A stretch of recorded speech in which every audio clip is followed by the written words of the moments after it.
Welcome to Topper Talk, your number one Western Kentucky athletics podcast. I'm your host, Stephen Moffitt, and I'm joined by co-host Tyler Bailey. Hilltopper Nation, whether it's happening on the hill or on the road, grab those red towels, stand up and cheer, because it's up next on Topper Talk. Welcome back to another edition of Topper Talk podcast. As always, you can follow us on Twitter at Topper_Talk. Got my main man Tyler Bailey back here with me. I'm charged up. Your favorite retweet account is ready to record another podcast. Tyler, man, you ready to dive in and get this one going? Heck yeah, man! I'm looking forward to getting these QBs, looking at them, and I'm ready to go, bro. Good. Yeah, like you said, we are continuing our position breakdown series. We did coaches last week. This week we're diving into the quarterback's position group. Obviously, it's one of the smaller position groups, but nonetheless, it is one of the most important, as it is kind of the straw that stirs the drink that is the WKU offense. So, getting started, our quarterbacks are coached by offensive coordinator and quarterback coach Drew Hollingshead, who we talked about last episode, coming in as a first-year OC. Really excited to see what he brings to this group with his experience and his background with Coach Leach. Talking about some players from last year, we're going to talk about one player that we lost, and that was quarterback Darius Ocean. He entered the portal. I haven't seen a destination for him, but in his couple years on the hill, he saw very sparing game time. Total stats for his tenure here was 7 completions out of 13 pass attempts for 135 yards, 2 touchdowns, and 1 interception. So not a big pool of stats there to go by. And then we're going to talk about some guys that we added to the roster. We did not have any traditional high school recruits, any high school commits this last year, but we did bring in a couple guys from the transfer portal. First one we're going to talk about is Bronson Barron. He's a 6'3", 215-pound junior. He transferred here from Weber State and does have some starting experience behind him. I know we'll dive into a little bit more of that later. Then we also added another quarterback transfer from FAU. We did talk about him in our spring game recap because he made an appearance at the spring game, and that's Willie Taggart Jr., who is obviously the son of former quarterback and head coach Willie Taggart, formerly of FAU, before he was relieved of his job duties at the end of last season. His son decided to transfer over to the Good Guys. He's on the roster.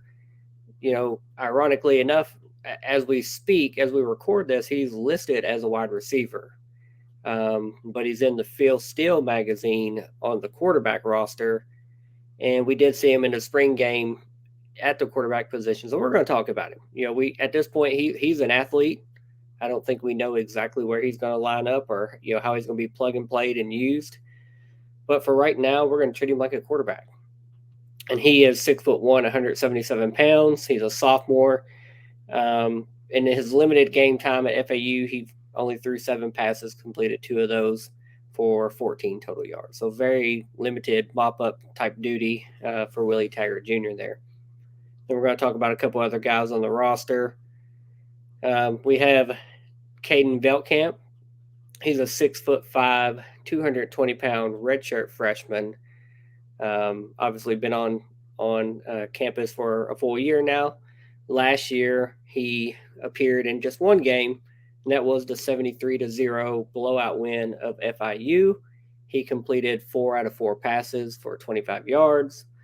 And then we obviously saw him at the spring game and kind of liked what we saw. He looked really calm, cool, collected, and comfortable back there. Maybe that's a glimpse of the future of, who could be the heir apparent to the quarterback 1 position in the future if need be. But we'll talk more about that also later. Then another quarterback returning on the roster, we have Turner Helton. That is the son of Clay Helton, who's at Georgia Southern. He is a 6'2", 170-pound redshirt freshman, and he has no stats so far to this point in his collegiate career. But he is on the roster, obviously the nephew of Coach Tyson Helton. And then we've got quarterback one, Austin Reed, returning for his senior year. He's a 6'2", 230-pound senior. Last year, he completed 389 out of 602 passes, good for 64.6% completion percentage. He passed for 4,744 yards, which was number one in the nation. He had 40 passing touchdowns, which was number three in the nation. He also had 8 rushing touchdowns. He threw 11 interceptions and finished with a total passer rating of 149.1. So he's kind of that locked in. You know what you got. He's a gunslinger. Really getting a lot of accolades. He got a lot of accolades last year. And just going down some of the things that he did last year. We mentioned his passing yards. He was first in the country in total passing yards. Total yards, he was second in the country with 4,970. Points responsible for, he was second with 296 points. Completions, he was second with 389. Passing yards per game, he was second with 339 per game. Points responsible per game, he was third with 21.1. Again, we mentioned passing touchdowns, he was third with 40 thrown. And total offense, he was fourth with 335 yards per game. Some of the accolades he got last year, and also kind of coming into this year, the preseason stuff. He was the 2022 CUSA Newcomer of the Year. He was a 2022 All CUSA Second Team member. He was the 2022 New Orleans Bowl MVP. We have talked about that, insane victory, that just blowout win over South Alabama. He was the MVP by far. He led the charge. He was a 2022 Davy O'Brien Watch List nominee and semifinalist. He was on the Manning Award Watch List. He was on the Maxwell Award Watch List. He was the CUSA Offensive Player of the Week on November 7th. And he was the CFPA Week 4 and Week 10 Honorable Mention Player. Coming into this year, he is on the 2023 Phil Steele preseason first team for Conference USA. Rightfully so. I think there's a pretty big gap between him and the next quarterback in this league. Rightfully so. He's kind of shown what he's capable of and what he's going to do this year. And he also has wide receiver one back. That never hurts. He also participated in the 2023 Manning Academy. And we have shared and posted the reviews of, kind of the coaches there and what they saw of him. Strong arm, just high IQ, just overall tough player. And obviously we couldn't agree more. The WKU football official account has started a Read for Heisman hashtag push. And Senior Bowl director Jim Nagy has recognized Austin Reed as a top 10 2024 draft eligible quarterback. So, we've got a lot of guys there. Obviously, a couple newcomers, one departed, a couple guys, coming back over that have seen limited or no time. And then quarterback one. So, Tyler, I guess jump in here and kind of give us your review on all these guys, that we've seen. We've seen all of them at the spring game, and we were impressed in our spring game recap with what we saw. And obviously with Austin Reed, you kind of know what you're getting. You know what you're getting. You've got a gunslinger and a confident guy coming back for year 2 in this offense with Tyson Helton, new offensive coordinator, but I think we're going to see more of the same there. So kind of what's your breakdown and your analysis of, these guys that we have on the roster in the quarterback room? Well, in the quarterback room, I think we have a good stable of dudes. If you look at Bronson Barron, he ain't no slouch. He, in 3 years, he played in 26 games. He helped lead the Wildcats to one Big Sky championship and 2 trips to the FCS playoffs during his 3 years. He passed for 5,146 career yards and 36 TDs. And after last season, he was ranked 7th in Weber State history in career passing yards and 7th in career total offense yards with 5,341. So, I mean, he looks good on paper. Now, can that transfer to on the field? In the spring game, I was very surprised. And Caden Veldkamp, he's another one that we both liked at the spring game. I mean, he seemed cool and collected back there in the pocket whenever he had his chance. You know, I don't think you can go wrong if, Lord forbid, something does happen to Austin Reed. Knock on wood. Uh, Turner Helton, we saw him just at the spring game. He appeared in the New Orleans Bowl, but other than that, who knows? And Taggart, if he's anything like his daddy, boy's going to be able to run. But I mean, Austin Reed, just awards just piling up on top of, or watch list praise piling up on top of praise for him. He's a freaking sniper with the ball. He can just sling it all over the field, and he's going to hit his guys. In fact, in the New Orleans bowl game, he set a record for most yards thrown, 497. Last year, he threw in 3 other games for over 400 yards, and that was Charlotte, FAU, and Troy. Austin Reed's that guy. He is the dude. But yeah, man, that's what I got to say about that. Yeah, just really, really good input. Just talking about that depth that we have. We've talked about seeing some of those guys at the spring game, liking what we see, pulling from our Phil Steele magazine, our college football Bible. Obviously, Austin Reed is listed QB1. Yep, you got it there. Caden Veldkamp is QB2 via Phil Steele. So, this is a guy that usually talks directly to the head coach and kind of gets insight on the roster and who's who and what to expect. So Caden Veldkamp being listed as the backup, I think is kind of telling there, that he's made some strides and progress in his development and his expectations with the system. He's been in the system longer, but he is right ahead of Bronson Barron, who is the QB3, and then you have Turner Helton at 4, and Willie Taggart listed as 5th on the depth chart there. Even though if you look on the WK Football Online roster, he's now listed as wide receiver. So, keep your eyes peeled and glued to that situation. He might be one of those guys that can line up several places on the field. As an athlete that he is, we might just need to find a way to get him on the field. So that's our depth chart. We've talked about the guys. We've talked about all the accolades, everything that Austin Reed, the high expectations that we have for him. Obviously, we went 7-5 last year.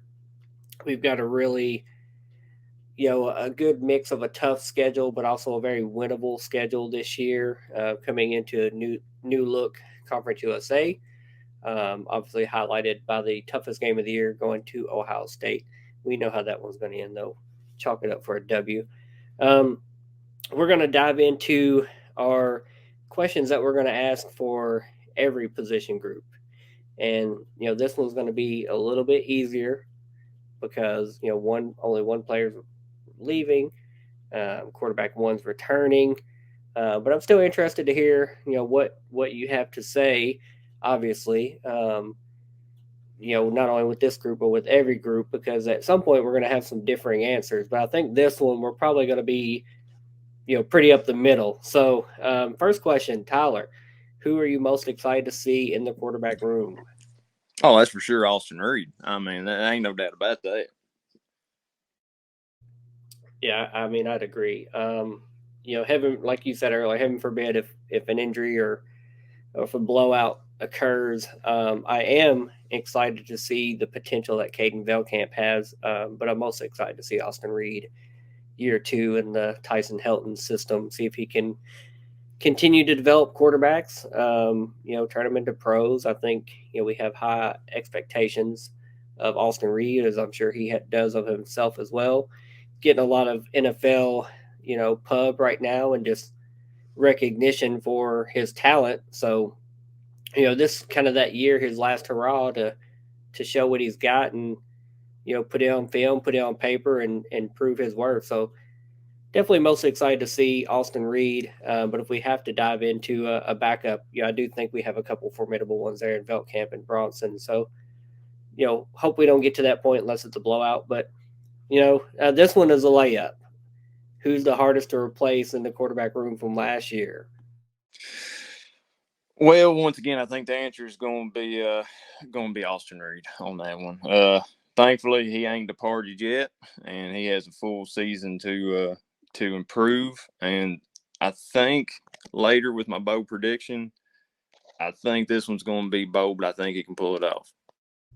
I like to hear that. Well, the only player that left is Darius Ocean, and obviously he wasn't seeing much game time. So it's hard to say he's the hardest to replace.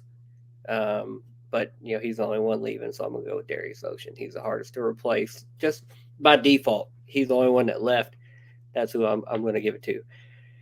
Next one, breakout player. Who is your breakout player in the quarterback room? Well, it's going to be Austin Reed, but with mop up time, I think Bronson Barron. I think he's going to show what he can do during mop up time. If we know whenever the game gets out of hand, we just want to take the foot off the throat. Yeah, it could very well happen. We could beat somebody 73-0 again. I wouldn't mind seeing that. Especially in Columbus, pour it on them. Again, another layup. I feel like I'm in a layup line right now. Who is your MVP for the quarterback room? I give you 3 guesses. First 2 don't count. That's going to be Austin Reed again. I mean, the boy is something special. He's got a cannon for an arm, and that boy. I mean, gosh, he's such a good quarterback. Yeah, I think it's hard to argue with that one. I mean, Austin Reed is the known figure. At this point in his career, with his experience at West Florida, and then coming back and leading us in such good fashion last year, having a good season, 7-5, winning a bowl game, coming up just short of the conference championship, obviously. But this is a new year.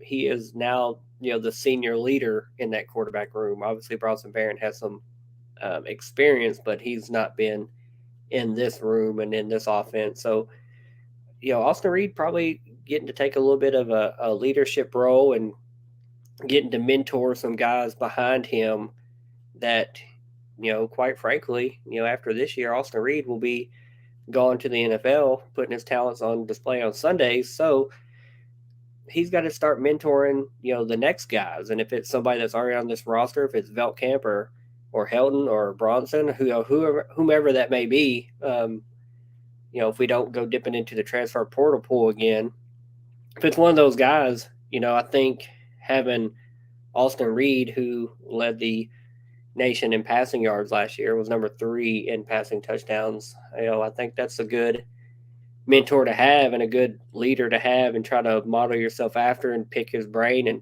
what he sees on the field and in the film room, and just how he reads and progresses through the defense and makes the best decision, because he is a gunslinger. He proved that with a lot of yards and a lot of touchdowns last year, and I have a feeling we're going to see more of the same this year, and maybe, just maybe, that'll segue right into what could be your bold prediction. I don't know it. I haven't seen your notes, but I would love to hear what's your bold prediction for the quarterback room.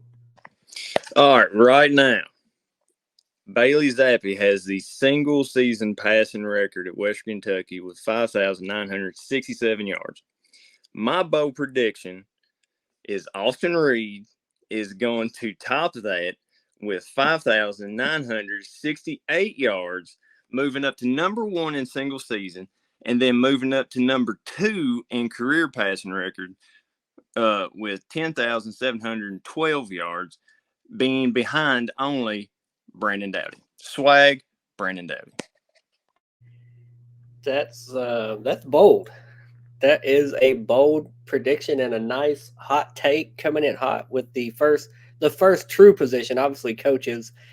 We didn't have a bold prediction in this set of questions for them. But that's a bold prediction. Topping the Bailey Zappi record. Um, I mean, I like it. I hope it happens. I'm not going that bold, um, but I'm gonna give a couple options of what I think my bold prediction is going to be. I think he will lead the nation in passing yards again. I don't know if that's bold or on the ledge, or we've done it 4 times in the last 10 years. So at this point, 40% of the time it works every time. Um, so I think he's going to lead the nation in passing yards again. I think he will be, near the top in passing touchdowns, hopefully leading the nation in passing touchdowns. And my 3-part bold prediction, I think he will go higher in the NFL draft than Bailey Zappi did, who, top of my head, I want to say he was in the 3rd round, obviously to the Patriots. So I think he's going to be, first 2 rounds or maybe early in the third. I know he's already gotten some interest and some feedback from kind of the NFL scouts and guys on, what his potential is and what he needs to work on. I'm sure this season is going to highlight, the stuff he can do well and what he has worked on. And then obviously, the Senior Bowl after the season, the combine, etc. I'm really excited for, how he's going to lead this team and really just solidify, cement himself as, an all-time great hilltopper quarterback. And now a very short history, given, the last 10 plus years of really good quarterback play. I think that's really saying a lot. And if he hits your bold prediction, breaks that single season passing yards record, and gets right behind Brandon Doughty, who played here for 17 years, and has a couple kids. Hopefully, one that will come to Western eventually and challenge his all-time passing record. But I think that would be obviously a nice feather in the cap and a good way for Austin Reed to go out for his college career.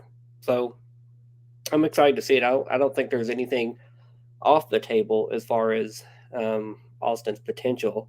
He knows this offense very well. He's got an offensive coordinator that's going to be aggressive, by all accounts and everything we've heard so far about him. And he's got a stable full of just playmakers, and we're a couple of weeks away from jumping into the wide receivers. We're actually about a month away from diving into the wide receivers, but man, that room is loaded. I mean, we keep losing guys. Some guys transfer out. Eligibility gets exhausted. Some go pro, but Helton, the portal magician, just keeps on bringing them back, reeling them in. And we all know we've got Malachi Corley coming back, and that's Austin Reed target number 1 right there. So everything that we've talked about, MVP, bowl prediction, everything is predicated on Malachi, Debo, wide receiver 1. That's my guy. So I think it's going to be a big year, and it's a high tide raises all ships. So this quarterback 1 that's going to throw for a lot of yards. We're going to have some wide receivers catching for a lot of yards and touchdowns as well. So very excited to see it. Really excited for this season. Obviously, the position breakdown series, we're kind of getting into it now, doing the coaches now quarterbacks. As we get further down the line, I think some of these answers are going to get a lot more shaken up between us because, this one was easy. But in the future, it's going to be, a little bit more of a mixed bag, people to pick from and players who we might think break out, etc. So, Tyler, man, that's kind of my final words and thoughts. If you got anything, give us your final words and thoughts and take us the heck out of here. Oh, I'm just going to say, if people ain't excited about this kind of offense that, with this new OCs bringing in and with Helton and what we've had the past few seasons, they're really missing out because this air raid offense that they're promoting, I mean, it's going to be numbers on top of numbers on top of numbers. It's going to be fun to watch. And I'm really excited about, Austin Reed the season that's coming forward, and hopefully he can live up to my hey, if he can pass Brandon Dowdy, who has like 12,000 yards, if he can become number 1 right now, he's like ranked number 7th. Yeah, ranked number 7th in single season. So 2, I'll be happy. But if he gets to over 12,856, which Brandon Dowdy has 12,855, I'm going to be ecstatic about it because we're blowing people out the water then. I did paint myself in a corner when it comes to running backs, so on my bold prediction, but we'll see what will happen. But no, I'm really excited about this quarterback room. I'm thrilled that Reed came back and didn't, transfer out, and hopefully he can etch his name in maybe round 2 or higher. It's nice to be the highest drafted topper quarterback. But man, I guess with that, I'll say, hey, Steven, who has it better than us? Nobody. Nobody. Go Tops. Later, guys. Go Tops. On Topper Talk.